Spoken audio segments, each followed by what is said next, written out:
Film की शुरुआत में हम एक जूनियर फिल्म आर्टिस्ट शेरू को देखते हैं। शेरू बॉलीवुड फिल्म इंडस्ट्री में एक बहुत बड़ा सुपरस्टार बनने मुंबई आया था, पर जल्दी ही उसकी ये गलतफहमी भी दूर हो गई। अब जूनियर आर्टिस्ट होने की वजह से उसे कभी कभार ही कोई छोटा मोटा रोल मिल पाता, इसलिए शेरू ने बड़े बड़े प्रोड्यूसर्स की रात रंगीन करवाने के लिए उनके घर रशियंस और इटालियंस पहुंचाने का पार्ट टाइम काम भी शुरू कर दिया। वैसे शेरू की एक रशियन क्रश भी थी जिस पर उसका दिल आ गया था, पर जैसे ही उस रशियन को मार्केट से ज्यादा यानी 6 की जगह 12,000 रुपए वाला कस्टमर मिला, वैसे ही उसने शेरू को पहचानने तक से इनकार कर दिया। एक शाम शेरू के घर में कुछ लोग घुस आते हैं और उसकी जम के पिटाई करना शुरू कर देते हैं। दरअसल शेरू ने उन लोगों से कुछ पैसे उधार लिए थे, वो भी फिल्म बनाने के लिए। शेरू को पता था कि अगर आज उसने उन लोगों के पैसे नहीं लौटाए तो वो लोग उसका भजिया बना देंगे, इसलिए शेरू पैसों के बदले अपने झोपड़े जैसे घर के कागजात उन लोगों के पास गिरवी रख देता है। उन लोगों के जाने के बाद उदास शेरू चला हिलाने, लेकिन तभी उसे उसके भाई का कॉल आता है, जिससे शेरू को पता चलता है कि उसके भाई ने उसका निकाह तय कर दिया है। पहले तो शेरू निकाह करने से साफ साफ इनकार कर देता है, पर जैसे ही उसे व्हाट्सएप पर लड़की की फोटो रिसीव होती है, वैसे ही वो अपने होम टाउन भोपाल जाने के लिए पहली गाड़ी से रवाना हो जाता है। भोपाल पहुंचते ही शेरू की मुलाकात लड़की के परिवार वालों से होती है। लड़की के पिता शेरू को निकाह के बदले 10 लाख रुपए दहेज में देने की बात भी करते हैं। तभी पीछे से शेरू की होने वाली बीवी यानी कि टीकू की एंट्री होती है। शेरू की आंखें तो पहले से ही टीकू की फोटो देखकर चौंधिया गई थी, पर जैसे ही टीकू शेरू को देखती है, वैसे ही वो उसके साथ निकाह करने से साफ साफ इनकार कर देती है। इसके बाद टीकू तुरंत अपने कमरे में चली जाती है और अपने बॉयफ्रेंड बिन्नी को कॉल लगाकर उसे सारी राम कहानी सुनाती है। बिन्नी, जो कि मुंबई में ही रहता था, वो टीकू को समझाते हुए कहता है कि देखो, शेरू मुंबई में रहता है और मैं भी, तुम बस उसके साथ निकाह करके मुंबई चले आओ। उसके बाद मैं यहाँ तुम्हें बॉलीवुड के बड़े बड़े फिल्म प्रोड्यूसर से मिलवाऊंगा और तुम्हारी लाइफ भी सेट करवा दूंगा। अब क्योंकि टीकू भी बॉलीवुड की सबसे बड़ी हीरोइन बनना चाहती थी, इसलिए वो शेरू से निकाह करने के लिए राजी हो जाती है, ताकि निकाह के बाद वो शेरू के साथ मुंबई जा सके। देखते ही देखते एक गाने के खत्म होते होते दोनों का निकाह भी हो जाता है। पर सुहाग रात की रात टीकू शेरू को उसके साथ ये बोलकर करने नहीं देती है कि उसे पीरियड्स है। अब KLPD होने के बाद उदास शेरू चला हिलाने।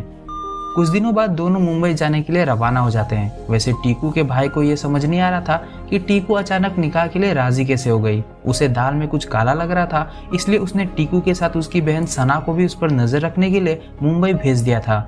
मुंबई पहुंचकर शेरू टीकू और सना को अपने झोंपड़े जैसे घर में ले जाता है। टीकू के पूछने पर शेरू कहता है कि उसने शाहरुख खान के बंगले के बगल में एक फ्लैट लिया है। अभी 1 आध महीने में जब उस फ्लैट का काम कंप्लीट हो जाएगा, तब वो सभी वहां जाकर रहने लगेंगे। तभी टीकू को उल्टी आने लगती है। उधर शेरू ने दहेज में मिले पैसों से अपना सारा कर्ज भी चुका दिया था। एक शाम जब शेरू टीकू के लिए चिकन तंदूरी और हाथों में एक फूल का खूबसूरत सा गुलदस्ता लिए अपने घर पहुंचता है, तब उसे सना से पता चलता है कि उसकी बीवी उसे छोड़कर भाग गई है। यह सुनते ही शेरू का दिमाग काम करना बंद कर देता है। वो तुरंत सना को लेकर पुलिस स्टेशन रिपोर्ट लिखवाने पहुंचता है। उधर सना रेलवे स्टेशन पर अपने बॉयफ्रेंड बिन्नी से मिलती है और उसे उस रात कंडोम ना यूज करने के लिए खूब खरी खोटी सुनाती है। बिन्नी को जब टीकू की प्रेगनेंसी के बारे में पता चलता है, तब उसके होश उड़ जाते हैं। वो टीकू को अपनी सच्चाई बताते हुए कहता है कि वो एक शादीशुदा है, प्लस उसका एक बच्चा भी है। बिन्नी के मुंह से ये सब सुनकर टीकू की आंखों के सामने अंधेरा छा चुका था। उसे समझ नहीं आ रहा होता है कि अब वो करे तो करे क्या, बोले तो बोले क्या। इधर बीवी के छोड़ के चले जाने के गम में शेरू पैक बना रहा होता है। तभी उसे पुलिस स्टेशन से फोन आता है और उसे पता चलता है कि उसकी बीवी यानी कि टीकू मिल गई है, जो कि इस वक्त एक अस्पताल में भर्ती है। शेरू ऑटो वाले को 100-200 एक्स्ट्रा देकर तुरंत हॉस्पिटल पहुंच जाता है, जहां उसे डॉक्टर से टीकू की प्रेगनेंसी के बारे में पता चलता है। एक तो वैसे ही उस रात पीरियड्स का बहाना बनाकर टीकू ने शेरू का KLPD कर दिया था, और अब ऊपर से ये एक और सरप्राइज। शेरू उसी वक्त टीकू को अगली सुबह भोपाल वापस भेजने के लिए उसके अब्बा को कॉल लगाता है। अब इससे पहले कि शेरू अपने ससुर को टीकू की सच्चाई बता पाता, टीकू शेरू से उसका फोन छीनकर किसी तरह बात को घुमाने में सफल हो जाती है। वैसे टीकू ने शेरू को सारी सच्चाई बता तो दी थी, पर प्यार में मिले धोखे की वजह से अब शेरू ने टीकू से बोलना चालना बंद कर दिया था। कहीं न कहीं टीकू को भी अब अपनी गलतियों का एहसास होने लगा था। उधर शेरू भी ज्यादा दिनों तक टीकू से नाराज नहीं रह पाता और आखिरकार वो टीकू को माफ करके उसके होने वाले बच्चे को अपनाने के लिए भी राजी हो जाता है। एक दिन शेरू फिल्म सेट पर एक इटालियन मॉडल की इटालियन ड्रेस चुरा कर उसे टीकू के लिए घर ले आता है और टीकू से कहता है कि उसने ये 1.5 लाख की इटालियन ड्रेस खास टीकू के लिए ही इटली से मंगवाई है। टीकू जब उस ड्रेस को पहनकर कमरे से बाहर आती है तब शेरू का शेर उसे देखकर दहाड़ने लगता है। फिर दोनों छोले भटूरे खाने एक 5 स्टार होटल में जाते हैं, जिसकी पेमेंट शेरू शायद EMI से करने वाला था। डिनर करते वक्त जब टीकू शेरू से उसके बिजनेस के बारे में पूछती है तब शेरू बिना इधर उधर देखे धड़ाधड़ फेंकना शुरू करता है। वो टीकू से कहता है कि पैसे से वो एक फिल्म प्रोड्यूसर है और आए दिन शाहरुख सलमान उसके यहाँ काम मांगने आते रहते हैं। टीकू ये सब सुनकर काफी ज्यादा एक्साइटेड हो जाती है और शेरू से उसे किसी दिन अक्षय कुमार से मिलवाने के लिए रिक्वेस्ट करने लगती है। शेरू हामी तो भर देता है पर अंदर ही अंदर सोचने लगता है कि यार कहीं मैंने कुछ ज्यादा तो नहीं फेंक दिया। टीकू शेरू से यह भी कहती है कि भले ही वो एक मिडिल क्लास फैमिली से बिलोंग करती है पर उसे गरीबी से सख्त नफरत है। उसे बात बात के लिए पैसे बचाना बिल्कुल भी पसंद नहीं है। वो तो अच्छा हुआ कि उसका निकाह शेरू से हो गया जो कि एक फिल्म प्रोड्यूसर है।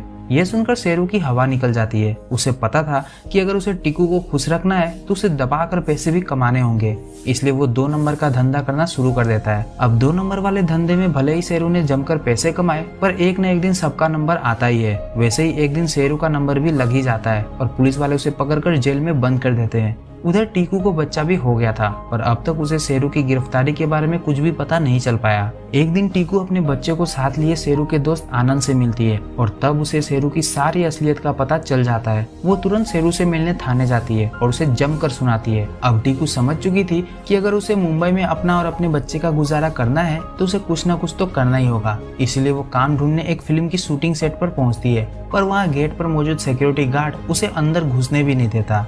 तभी वहाँ टीकू की मुलाकात रजा नाम के एक फिल्म प्रोड्यूसर से होती है। रजा टीकू से पहले भी मिल चुका था जब एक बार शेरू उसे फिल्म सेट पर घुमाने वहाँ लेकर आया था। रजा टीकू से अगली सुबह उसके ऑफिस में आने के लिए कहता है। टीकू जब अगली सुबह रजा से मिलती है तब रजा उसे अपनी अगली फिल्म में लेने का ऑफर देता है, लेकिन उसके लिए टीकू को रजा के एक दोस्त को खुश करना पड़ेगा। पहले तो टीकू रजा की बात मानने से साफ साफ इनकार कर देती है पर उसकी भी कई सारी मजबूरियां थी जिसके बोझ तले दबकर टीकू रजा की बात मान लेती है और उसके कहे अनुसार तैयार होकर उसके दोस्त के घर सेक्रीफाइस करने पहुंच जाती है। लेकिन अगली ही सुबह टीकू को पता चलता है कि रजा ने उसे धोखा देते हुए उसका फायदा उठाया है। वो तुरंत रजा से मिलने उसके ऑफिस जाती है पर अब काम हो जाने के बाद रजा के तेवर बिल्कुल ही बदल चुके थे। वो टीकू से सीधी मुंह बात भी नहीं करता और उसे धक्के मारकर खुद से दूर कर देता है। उधर सना ने अपने अब्बू को सब कुछ बता दिया था, जिसके बाद सना अपने भाई के साथ टीकू के बच्चे को लेकर वापस भोपाल चली गई। जिसके बाद टीकू बिल्कुल अकेली पड़ गई थी। उसे अब शेरू की याद आने लगी। वो सोचने लगी कि शेरू ने जो कुछ भी किया उसे खुश रखने के लिए ही तो किया था। आज अगर शेरू की जगह कोई और होता तो क्या वो टीकू और उसके बच्चे को अपना नाम देता।